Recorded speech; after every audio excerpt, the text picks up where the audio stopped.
Il n'a pas mâché ses mots. Interrogé dans l'émission Sunday Morning sur la BBC, dimanche 17 juillet 2022, l'amiral Tony Radakin, chef des forces armées britanniques, a été tranchant au sujet de Vladimir Poutine. En effet, le militaire est revenu sur les spéculations au sujet de l'état de santé du président russe. Si certains le disent malade, souffrant d'un cancer, ou bien de la maladie de Parkinson, lui n'est pas du même avis. En effet, il estime que toutes ces rumeurs sont seulement de la poudre aux yeux.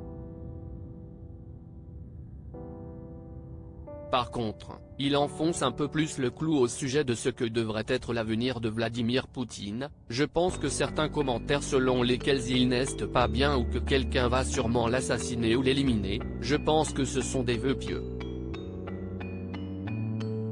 Très peu optimiste sur une éventuelle fin du conflit, l'amiral Tony Radakin explique, en tant que professionnel de l'armée, nous voyons un régime relativement stable en Russie, le président Poutine a été en mesure d'étouffer toute opposition, nous voyons une hiérarchie investie pour le président Poutine et personne au sommet n'a la motivation de défier le président Poutine, et si est sombre.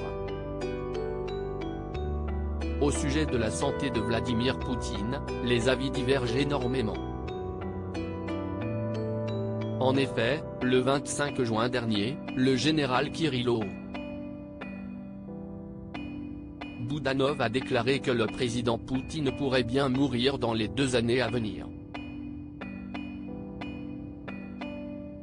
Une personne chargée de collecter ces déjections naturelles. Le militaire a également annoncé que le président russe en très mauvaises conditions psychologiques et physiques et qu'il était très malade.